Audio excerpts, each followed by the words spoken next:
일전에 보여드리기로 했던 그 아동 복지와 인권에 대한 현장 교사용 교육 자료를 통해서 여러분의 그 마지막 학기, 마지막 수업에 아동 복지 권리에 대한 내용을 최종으로 정리해 보는 시간을 가지도록 할 것입니다.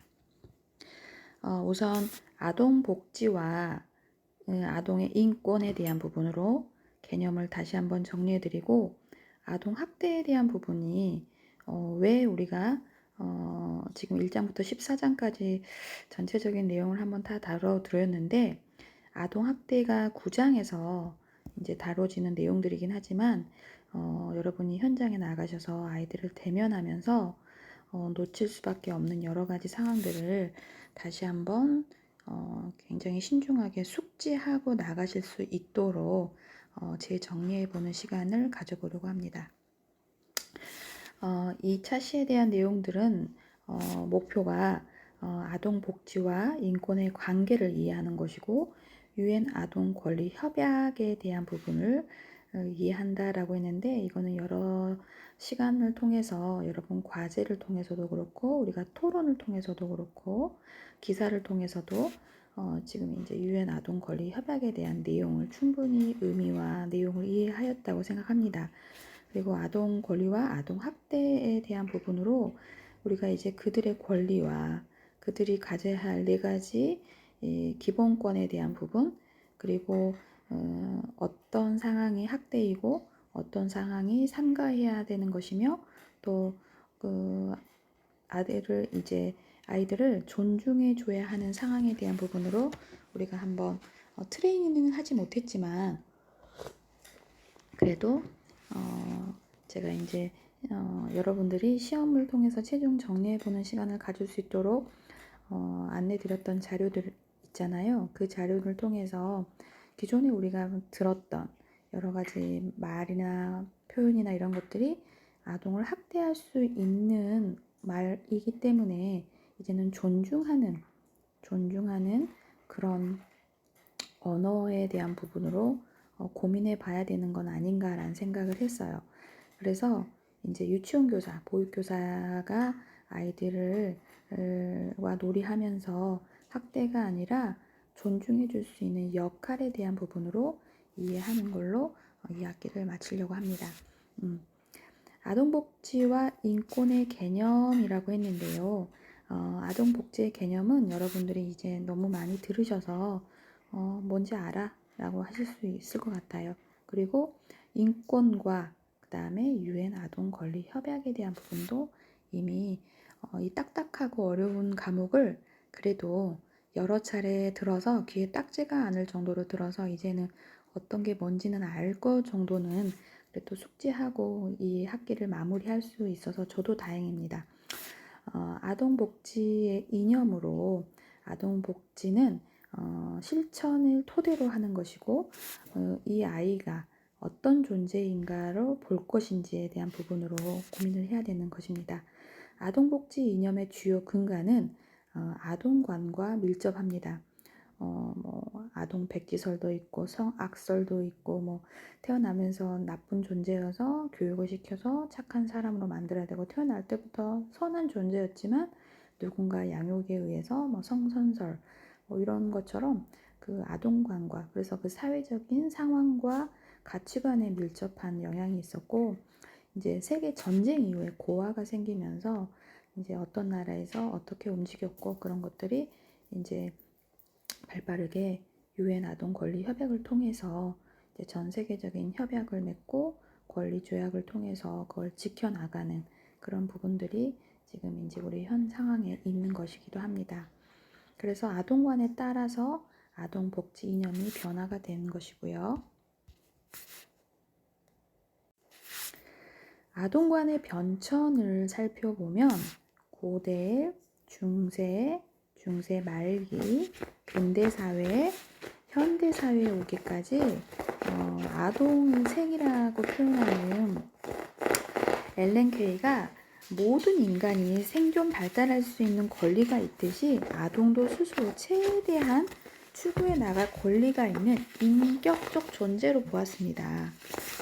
그래서 고대 사회는 종족을 보존하기 위한 수단적인 존재. 그러니까 이제 아까 제가 입양 사업에 대한 부분으로 강의를 진행할 때 가계 계승에 대한 부분, 그래서 결국은 종족 보존이라는 게 가계 계승하고 비슷한 말이잖아요. 그리고 중세는 군사력, 경제력, 확보의 수단. 그래서 이제 남자아이들이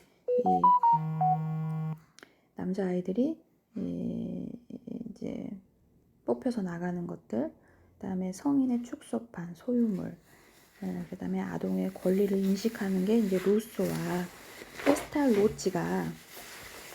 페스탈로치가 이제 근대 사회의 선도주자로서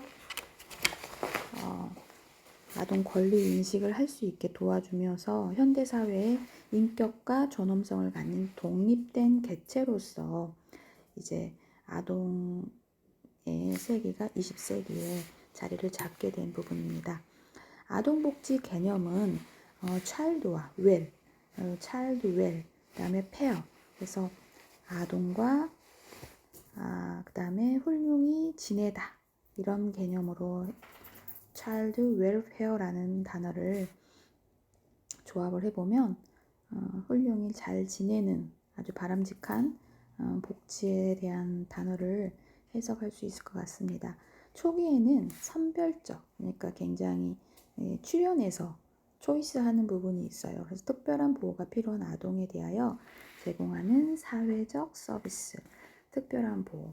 그러니까 이제 저소득이라든지 부모의 도움을 받지 못하는 아이가 있다거나 전쟁고와 뭐 저소득, 뭐 부모의 건강상의 이유, 이런 것들.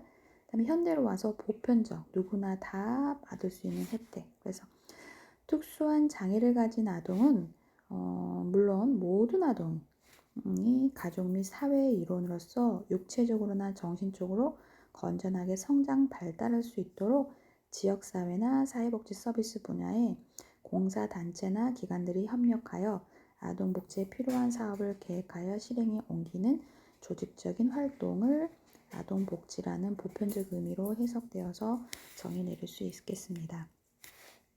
아동 인권의 개념은, 인권은 인간이 갖는 기본적인 권리이고요. 이것은 사람답게 살 권리를 의미합니다.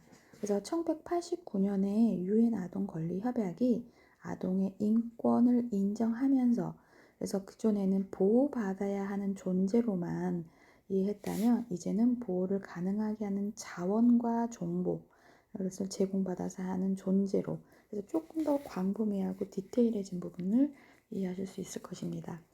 그래서 이제 아동 권리 선언문이 있었고, 제네바 아동 권리 선언이 이 20세기 초에 있었고, 그다음에 유엔 아동 권리 선언이 1959년 전쟁 이후, 그다음에 유엔 아동 권리 협약이 우리나라에 1989년에 이제 협약을 함께 맺으면서 이제 자리를 잡게 되었던 부분입니다. 아동 권리 선언과 협약의 차이를 살펴보면요, 아동 권리 선언은 지금 아동 권리 선언문, 제네바 아동 권리 선언, 유엔 아동 권리 선언이지만 89년에, 그러니까 이제 아주 최근은 아니지만 그래도 유엔 아동 권리 협약을 통해서 192개국, 우리나라를 포함한 192개국이 사상 가장 큰 국제 협약을 맺어서 아동의 권리와 실현을 위해 비중국 모두 입법, 행정, 경제 및 사회적 조치를 취할 의무를 가진다는 것이고, 이제 이거는 법적인 구속력을 갖는다는 차이가 있어요. 근데 이 권리 선언은 말 그대로 그냥 해보자 라는 정도의 부분이라 법적인 구속력은 없다는 겁니다.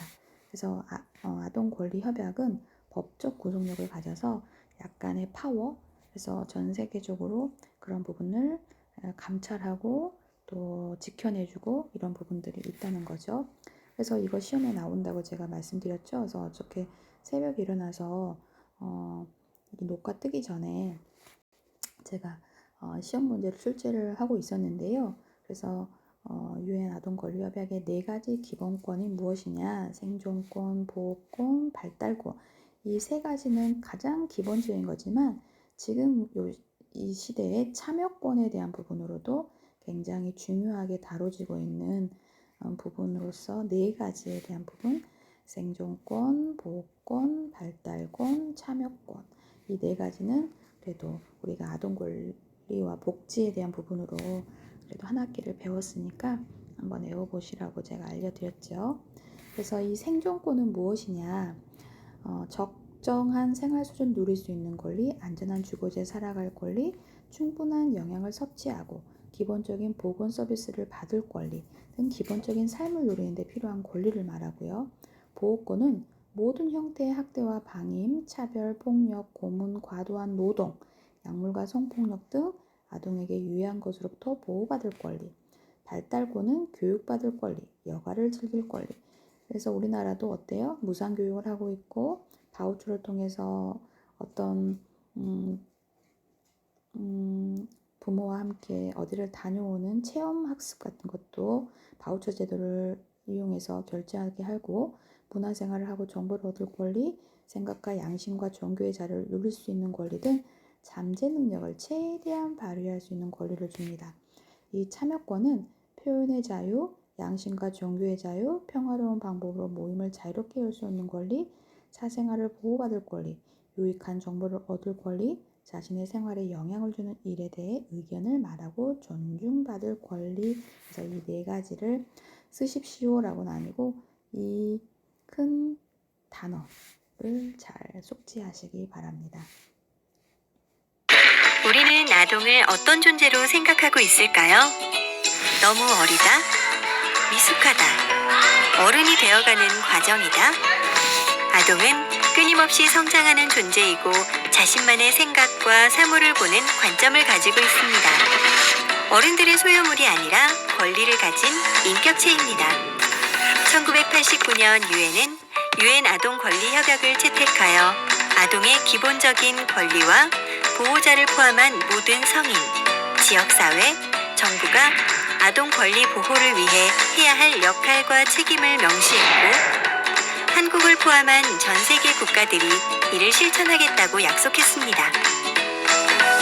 유엔 아동 권리 협약은 만 18세 미만의 모든 아동이 성별, 연령, 인종, 장애 등 어떠한 상황에서도 차별받지 않아야 하며 아동을 위한 모든 결정과 활동에서 아동의 이익이 최우선되어야 함을 강조하고 있습니다.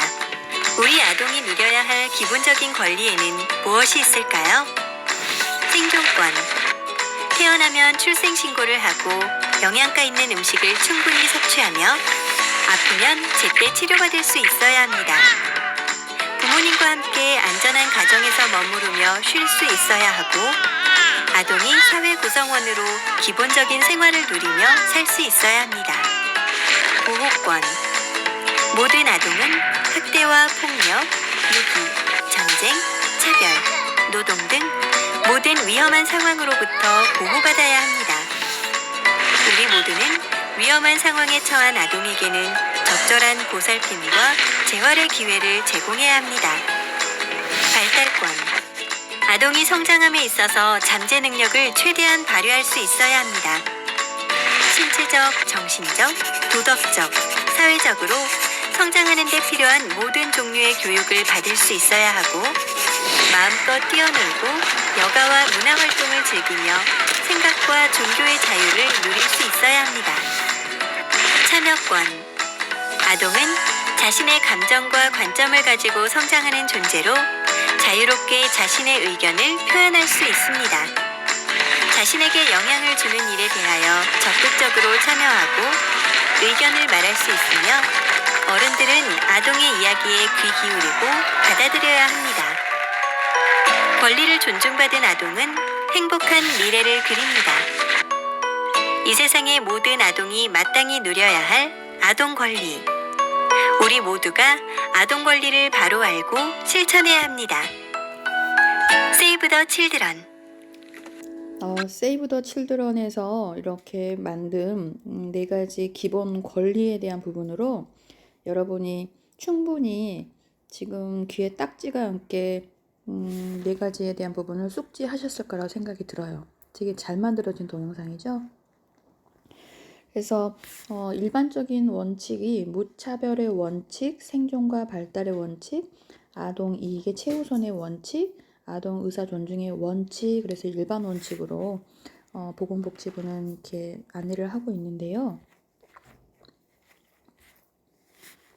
이 무차별의 원칙은 인종, 피부색, 언어, 종교, 재산, 출생 등 어떠한 종류의 차별 없이 평등하게 아동의 권리를 존중받아야 하는 내용. 그래서 아동의 평등권을 보장하는 것이고요. 그 다음 아동의 복지권을 보장하는 것은 아동의 이익을 최우선의 원칙으로 한다 해서 공공 또는 민간사회복지기관, 법원, 행정당국, 입법기관 등에 의해 실시되는 아동에 관한 모든 활동에 있어서 아동의 이익을 최우선으로 고려해야 한다는 것입니다. 아동의 생존권과 발달권을 보장하는 생존과 발달의 원칙으로 모든 아동이 생명에 관한 고유의 권리를 가지고 있음을 인정하는 것입니다. 아동의 참여권 보장은 아동 의사 존중의 원칙으로 자신의 견해를 형성할 능력이 있는 아동의 경우 자신에게 영향을 미치는 모든 문제에 있어서 자신의 견해를 자유롭게 표현할 권리를 적절한 사회 활동에 참여할 기회를 보장하는 것입니다. 이게 참여권이기도 하죠. 그래서 우리나라의 현황을 살펴보면 아동복지법 개정이 2000년도에 유엔 아동권리 협약과 함께 일반 원칙이 반영이 됩니다. 그래서 2004년도에 영유아 보육법이 개정이 되면서 제3조 유엔 아동권리 협약과 일반 원칙으로 반영이 되고 2006년도에 아동복지법 일부를 개정을 하면서 인종에 의한 차별 금지를 반영하게 되고요. 그러니까 이제 다문화 관련 문제들이 많아서 인종에 대한 부분이 이제 좀 반영이 됐던 부분인 것 같습니다. 2011년도에 이제 아동복지법이 개정이 되면서 일반 원칙, 그래서 유엔 아동권리 협약이 일반 원칙으로 반영이 되게 됩니다. 그래서 이제 가장 우리가 현장에 가서 조심해야 할 아동 학대에 대한 부분 9장과 겹치는 내용을 지금 계속 반복해 드리는 것들이 있는데요. 이 내용은 개념과 유형, 그 다음에 예방하기 위한 부분으로 설명드리도록 하겠습니다. 아동학대 개념과 신고 의무는 학대라는 것은 보호자를 포함한 성인이 아동의 건강 또는 복지를 해치거나 정상적 발달을 저해할 수 있는 신체적, 정신적, 성적 폭력이나 가혹행위를 하는 것과 아동의 보호자가 아동을 유기하거나 방임하는 것을 말합니다. 그래서 유엔 아동권리 협약의 일반 원칙을 위배하는 행동이라고 할 수 있어요. 그래서 3대 일반 원칙이 무차별의 원칙, 아동 이익의 최우선의 원칙, 생존과 발달의 원칙, 그래서 3대 일반 원칙을 숙지하시면 좋을 것 같고요. 그래서 이제 유치원 교사, 보육교사는 아동학대 범죄의 처벌에 관한 특례법의 신고 의무자이고요. 그래서 직무를 수행하면서 아동학대 범죄를 알게 된 경우나 그 의심이 있는 경우에 아동보호 전문기관 또는 수사기관에 신고해야 하는 것이 있습니다. 그래서 어린이집 원장, 보육교직원, 유치원 교사가 신고 의무자라는 거. 그래서 아동 인권을 정면에서 위협하는 아동학대를 생애 초기에 적극적으로 발견함으로써 아동학대로 인한 심각한 부정적 결과를 예방하기 위함이고, 유치원 교사, 보육교사는 가장 영향력 있는 아동 권리의 대변자이며 옹호자이므로 아동 학대 관리와 예방에 책임감을 갖고 능동적으로 참여해야 합니다. 아동 인권 선임 교사는 어린이집 아동 학대 예방을 위하여 보육 교직원 간의 원활한 의사소통 및 정보 공유, 아동 인권 존중에 대한 지원을 담당하는 교사입니다. 그래서 이제 보통은 경력이 좀 있는 주임이나 선임급 교사들이 이 역할을 맡는데요. 그래서 1년에 2차례 이상 외부 교육을 이수하고 수료를 발급하고 돌아와서 이제 전달 교육을 하는 교사가 선임 교사로서 선정이 되겠죠. 보육교직원에 의한 아동 학대가 2017년도에 이제 판단된 사례로 이렇게 통계치를 보면은요, 유치원, 보육교사에서 건수가 많아요. 훨씬. 그러니까 시간적인 보육이 반일반이고 종일반이어서 아이들과 함께 부딪힘이 많아서 더 그런 부분도 있을 거고, 그 다음에 4, 6세 유아보다 영아반 보육활동이 2배 이상. 그러니까 이제 얘네들은 언어적으로 의사소통하는 능력이 뛰어난 아이들이고, 의사소통이 잘 안 돼서 교사가 어떤 부분을 영아들한테 이제 함부로 행동할 수 있는 부분에 대해서 2배 이상 많았다는 통계치를 볼 수 있습니다. 그 다음에 학대 유형은 신체학대, 성적학대, 정서적학대, 방임. 그래서 이것도 많이 보셨을 거라고 생각이 들고요. 신체학대는 고의로 아동에게 신체적 손상을 입히는 모든 경우. 그 다음에 정서적 학대는 아동의 심리 정서에 폭력을 가하는 것으로 정신적 학대 또는 심리적 학대를 말합니다. 그래서 이 유형은 가장 사적인 공간이며 쉽게 눈에 띄지 않는, 그래서 가정 내에 발생하는 부모의 태도, 그래서 이게 머더쇼크, 파더쇼크이라고 해서 양육 태도에 의해서 아이가 학대받고 있는지도 모르다가 어느 순간에 이제 문제로 표현되는 가장 위험한, 그래서 눈에 띄지 않는다는 것이 좀 트릭이기도 합니다. 정서적 학대는 성인의 신체 부위 접촉, 성관계, 사회적 금기에 위배되는 성적 활동에 개입시키는 것입니다. 방임은 신체적인 방임, 교육적인 방임, 정서적인 방임, 유기로 구분될 수 있고요. 신체적인 방임은 아동에게 의식주를 제공하지 않는, 그래서 얼마 전에 울산에 계모가 아이 밥도 안 주고 목욕도 안 시키고 해서 5층에서 담을 넘어서 컵라면 훔쳐 먹었던 기사를 보면 신체적인 방임도 있었고, 학교도 안 보내서 교육적인 방임도 있었고, 마음의 상처를 입혀서 그 아이의 정서적을 발달을 위협시키는 정서적인 방임도 있었고, 그 다음에 뭐 쇠고랑으로 아이를 묶어놓은 것도 있잖아요, 유기. 그래서 이 모든 행동들이 그 부모한테 울산의 학부모 같은 경우는 해당되는 경우라고 볼 수 있습니다. 그래서 중복학대, 4가지 학대 유형 외에도 2가지 이상의 학대 유형이 동시에 이루어지는 학대를 말하는데, 좀 전에 말씀드린 것처럼 4가지 중복되는 학부모가 있다는 건 정말 충격적인 사건일 수밖에 없는 것 같아요. 그래서 아동학대의 발생 원인은 개인적인 요인, 가족 요인, 어린이집 요인, 사회문화적인 요인, 그래서 어저께도 제가 실시간 수업에서 다뤄드렸던 부분인데, 개인적인 부모의 연령, 양육에 대한 지식 부족, 부모의 아동기의 경험 등, 그러니까 그런 양육 태도가 결국은 대물림되는 부분이거든요. 그래서 빈곤, 가족 상호 간의 의사소통 부족, 부부 간의 갈등, 불화, 이런 것들, 그 다음에 보육 환경적으로 교사의 근무 시간이 장시간으로 될 때 피로도, 교사 대 아동 비율이 또 많거나 과도한 업무가 많거나, 그럼 교사가 아무래도 감당할 수 있는 에너지가 부족할 수밖에 없겠죠. 다음에 개인적인 교사의 낮은 자존감, 발달에 적합한 보육에 대한 지식 부족으로 전문성이 결여되는 부분을 또 어저께도 설명을 드렸었는데, 그러니까 이런 어린이집 요인은 교사의 질은 보육의 질이다라는 말은 교사가 결국은 건강해야 되고 정서적으로도 또 안정적이어야 되는 그런 부분들입니다. 사회문화적인 요인으로 신체적 처벌에 대한 사회문화적 태도, 산업화, 핵가족화 등의 배경을 들 수 있습니다.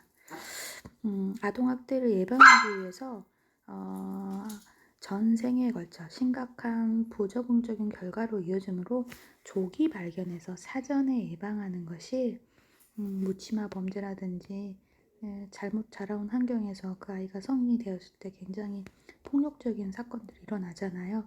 그래서 그걸 조기에 발견해서 국가가 지원해주고 또 좋은 성인으로 자랄 수 있는 보호가 성인이 필요하지 않을까라는 생각이 듭니다. 사회적 지원을 활용하는 거. 그래서 대체교사를 활용하고 마음성장 프로젝트 신청하고 문서를 간소화해서 교사의 업무를 줄여주는 거. 그 다음에 아는 만큼 보이는 거죠. 그래서 발달에 적합한 아이들의 그런 인지 발달, 신체 발달, 이런 발달을 교사가 전문적인 지식을 갖추지 못한다면 적극적인 지원을 할 수가 없으니 그 자존감도 떨어질 수밖에 없겠죠. 그래서 관찰을 하는 것도 아는 만큼 보인다는 말이 맞는 말 같아요.